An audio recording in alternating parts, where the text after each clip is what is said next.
Hello, good morning everyone. आज हमारा capacitor का लेक्चर नंबर 2 है। कल मैंने लेक्चर 1 में बताया था introduction to capacitor. Introduction to capacitor में मैंने ये बताया था कि एक्चुअली में कैपेसिटर क्या होते हैं। तो capacitor is energy storing device, और ये डिवाइस किसी सर्किट में बहुत कम समय में, फ्रैक्शन ऑफ सेकेंड में आपको चार्ज ट्रांसफ़र करने के लिए काम में लाए जाते हैं, है ना। जैसे हमारा फ़ैन हो गया, फ़ैन को अगर स्टार्ट करना होता है तो इनिशियली इन्हें ज़्यादा एनर्जी चाहिए होता है स्टार्ट के टाइम। तो स्टार्ट के टाइम में आप देखते होंगे कैपेसिटर का मतलब वही जो कंडेंसर होता है फैन का, that is the capacitor. Okay, तो हम भी समझेंगे वो जो मार्केट में कैपेसिटर दिखता है सिलेंडर जैसा, वो कैसे बनाया जाता है।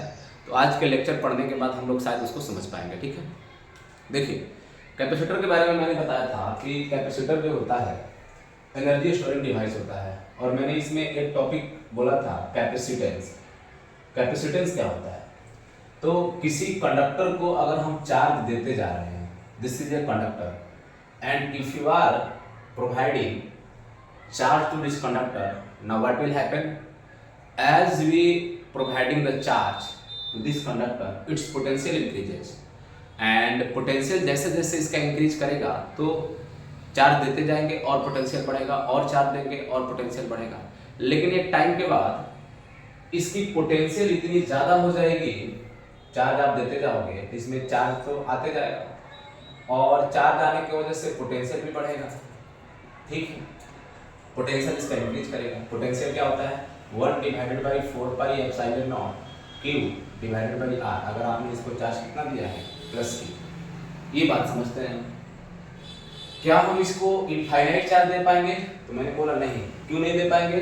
क्योंकि एक टाइम के बाद चार्ज बढ़ने की वजह से अगर आप इसके सरफेस के पास में इलेक्ट्रिक फील्ड देखोगे तो इलेक्ट्रिक फील्ड भी तो इंक्रीज करेगा, और उस इलेक्ट्रिक फील्ड के इंक्रीज होने की वजह से एक सर्टेन टाइम के बाद ये एटमॉस्फेयर में प्रेजेंट जो एयर के मॉलिक्यूल उसको आयनाइज करना स्टार्ट करेगा, और अगर वो आयनाइज करना स्टार्ट करेगा तब आप चार्ज जिसमें फर्दर दोगे तो वो चार्ज किसमें चला जाएगा? एटमॉस्फेयर में, and this is called as leaking of charge, और इसी को हम लोग बोलते हैं electrical breakdown of surrounding air.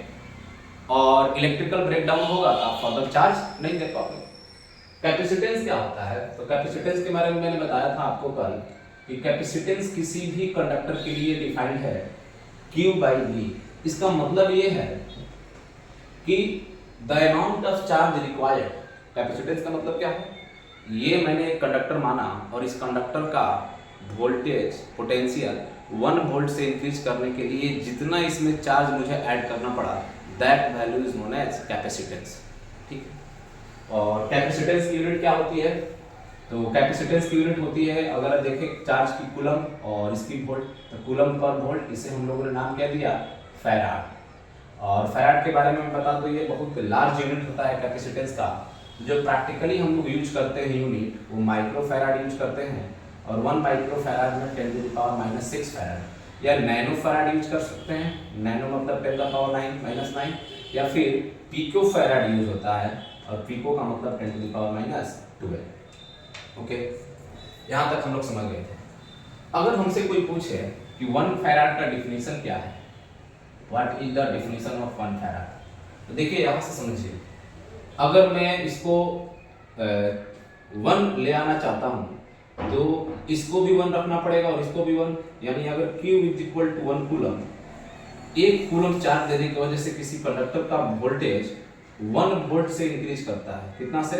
1 volt से, and that is called as 1 farad. यानी 1 farad is defined as if 1 coulomb of charge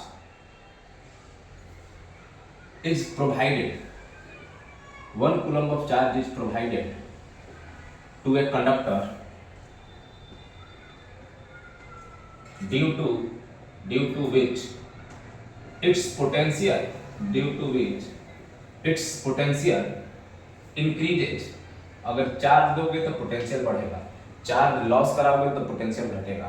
if 1 coulomb of charge is provided to a conductor due to which its potential increases by 1 volt,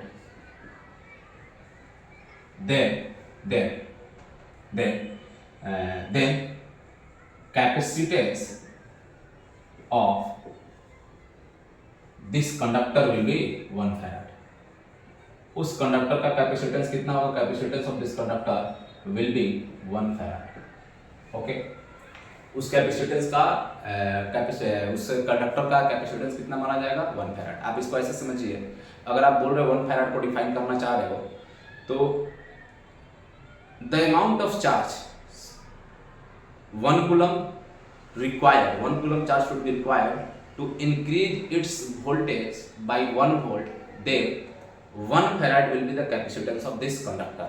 Okay, तो सबसे पहले हम लोग बात करेंगे capacitance of spherical conductor. Capacitance of spherical conductor. Spherical conductor का capacitance कैसे निकालेंगे? स्फेरिकल कंडक्टर, या आप उसको बोल सकते हो नॉर्मली कैपेसिटेंस ऑफ स्फेयर. देखिए समझिए, let's assume you have a conductor which radius is r and initially इसमें कोई चार्ज नहीं था और आपने इस पे चार्ज दिया q. मैंने बोला लेट q चार्ज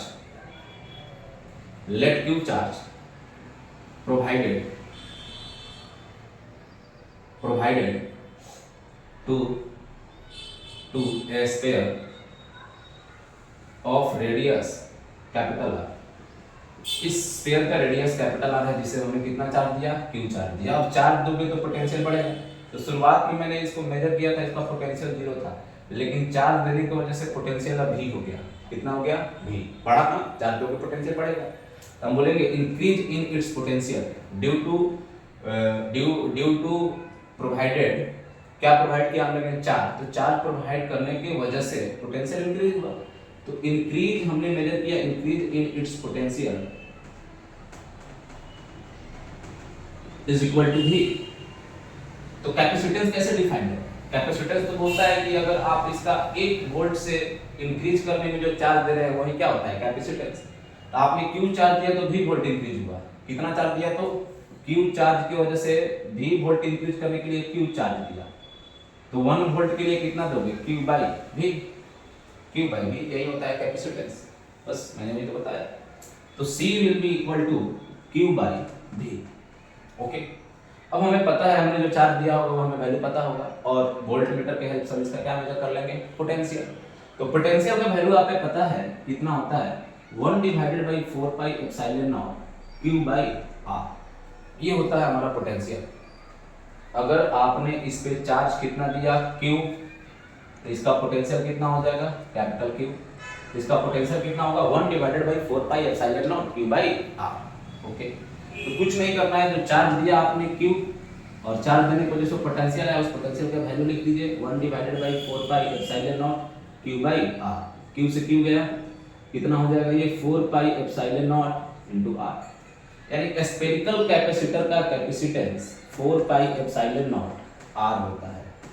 यानी हम बोले तो ये तो सारा एक कांस्टेंट ही है ना, epsilon not permittivity of free space. अगर बाहर का स्पेस चेंज करोगे तो फिर पोटेंशियल बढ़ाया जा सकता है. ठीक है, वो अलग चीज है, बट ये कांस्टेंट है. क्या है? ये कांस्टेंट है. तो जो कैपेसिटेंस है डायरेक्टली प्रोपोर्शनल टू r. यानी रेडियस अगर बढ़ाते जाओगे, स्फीयर बड़ा लोगे तो उसका कैपेसिटेंस बढ़ जाएगा, ज्यादा चार्ज स्टोर करेगा. यानी देखिए, ज्यादा चार्ज स्टोर करने का क्या मतलब है? 1 वोल्ट से पोटेंशियल इंक्रीज करने के लिए अब जो चार्ज दोगे वो ज्यादा देना पड़ेगा. अगर मान लो 2 स्फीयर्स है सेम मटेरियल के, एक का रेडियस r है और एक का 2r है, तो फर्स्ट वाला स्फीयर जिसका रेडियस r है, अगर उसका पोटेंशियल आप 1 वोल्ट से इंक्रीज करना चाहते हो, लेट्स अज्यूम चार्ज q देना पड़ता है. तो जिसका रेडियस 2r है उसका पोटेंशियल 1 वोल्ट से इंक्रीज करने के लिए आपको चार्ज जो देना पड़ेगा, चार्ज का जो अमाउंट होगा that will be equal to 2p. समझ रहे हैं इस बात को? तो पोटेंशियल 1 वोल्ट से इंक्रीज करने में जो चार्ज देना पड़ता है दैट इज कैपेसिटेंस. और अगर डबल देना पड़ रहा है चार्ज, तो कैपेसिटेंस डबल हो गया. ठीक, ओके.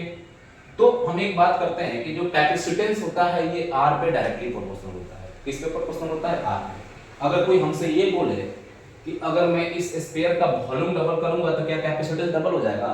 तो आंसर होगा no. Why? Because volume double करने से रेडियस डबल नहीं होगा. क्योंकि वॉल्यूम डबल करोगे, जैसे मैं क्वेश्चन ले लेता हूं इसी तरह, ये आप लोग नोट कर लीजिए, स्क्रीनशॉट ले लीजिए. इस चीज को समझा जाए. मैंने क्या बोला? एक क्वेश्चन लेते हैं, छोटा सा एग्जांपल.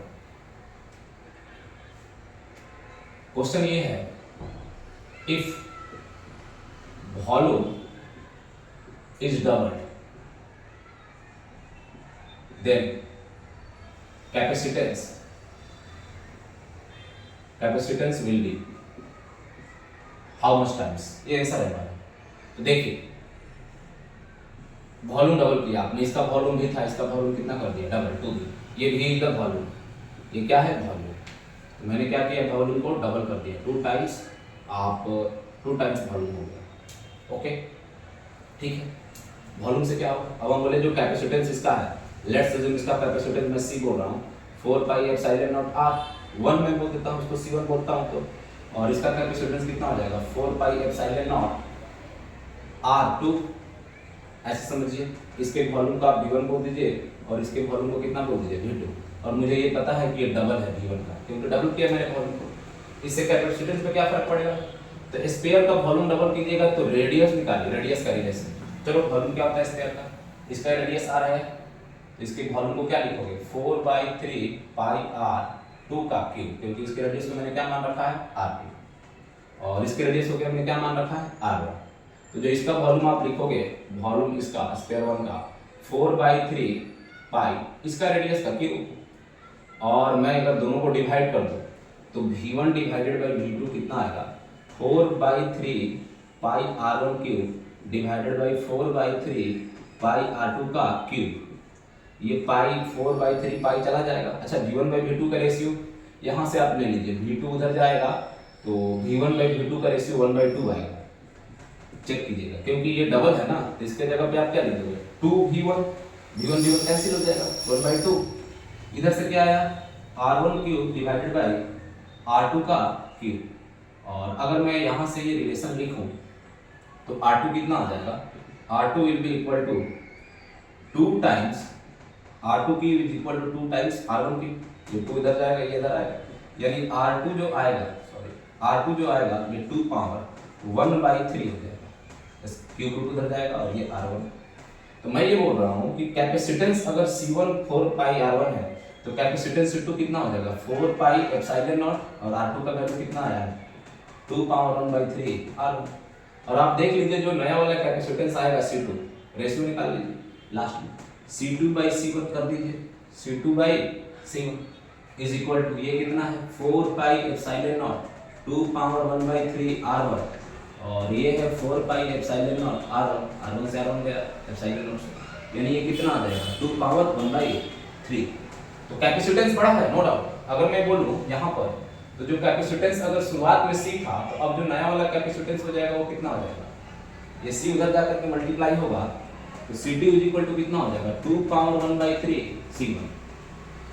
रेडियस देखिए वॉल्यूम डबल किया तो वॉल्यूम का पावर 1/3 टाइम्स कैपेसिटेंस इंक्रीज किया है, ये नहीं बोल सकते हैं कि डबल किया तो कैपेसिटेंस डबल रहेगा, 2C1 नहीं आया है C2, समझिएगा इस चीज को।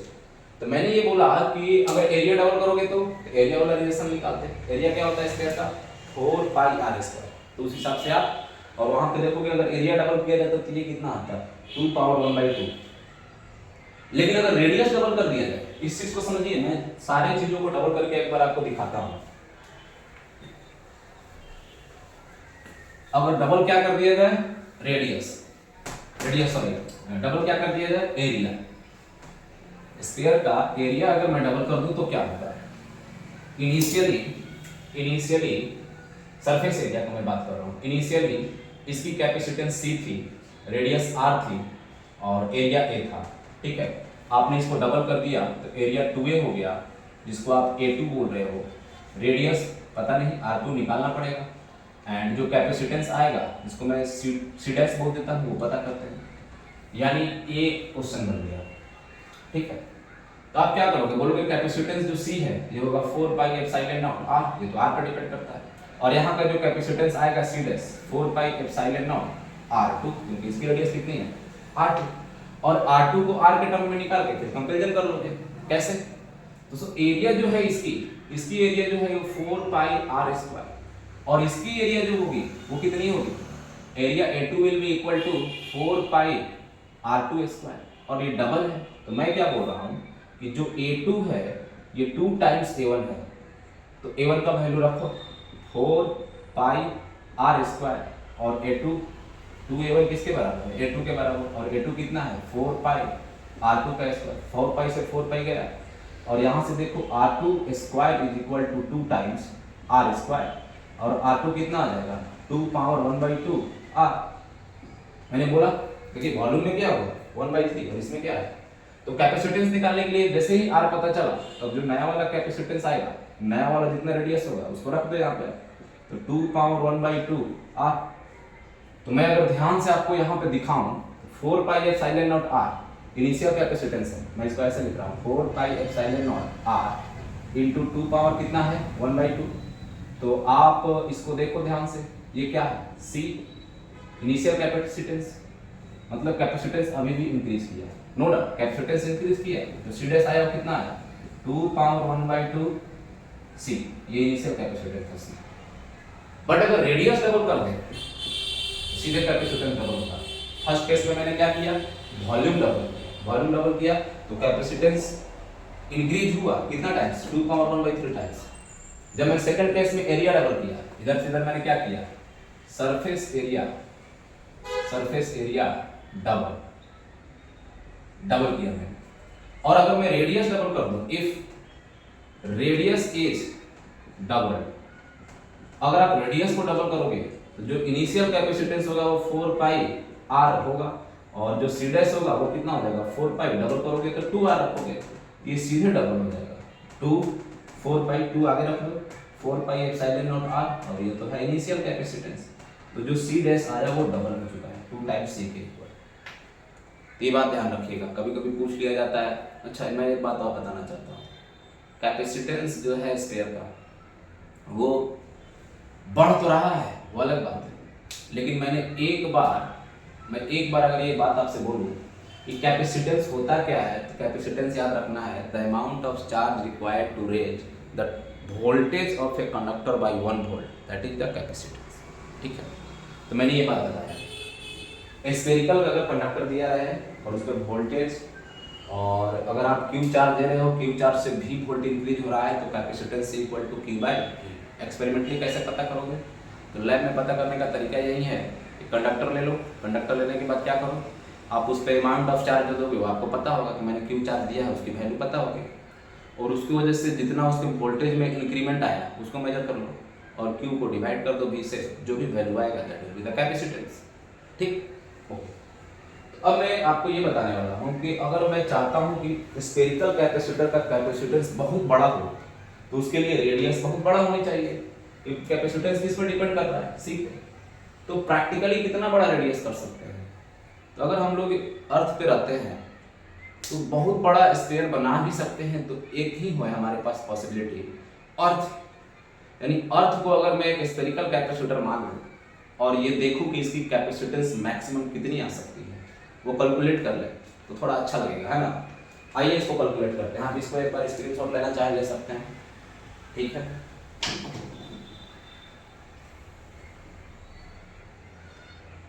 चलिए ओके, आई थिंक हो गया होगा। आइए देखिए, अब मैं इसको मिटा रहा हूँ।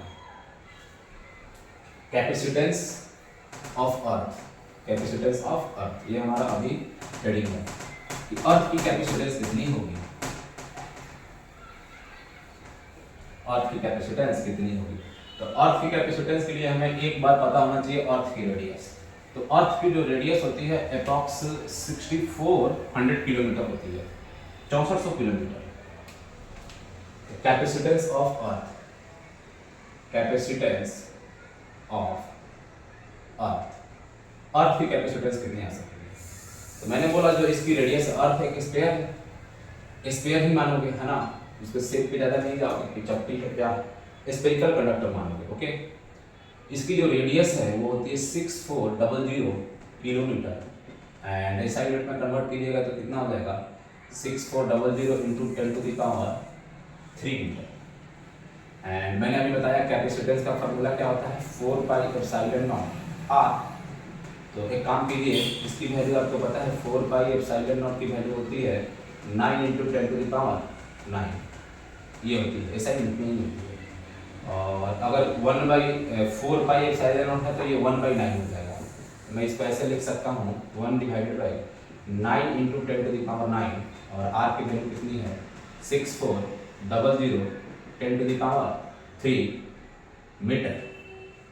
इसको ऐसे कर दिया जाएगा 64 डिवाइडेड बाई 9 10⁵ डिवाइडेड बाई 9, तो ये कितना आ जाएगा 6 9 7 जा 63 1 9 1 जा 9 1 1 आते जाएगा और ये कितना बचेगा ऊपर जाएगा 10⁻⁻4, ये फैराड में आएगा। देखिए अर्थ की कैपेसिटेंस 10⁻⁻4, इसको मैं माइक्रो में अगर कन्वर्ट करूँ तो 2 जीरो इसको दे दो फैराड और 10⁻⁻6 को हम लोग क्या बोलते हैं माइक्रो।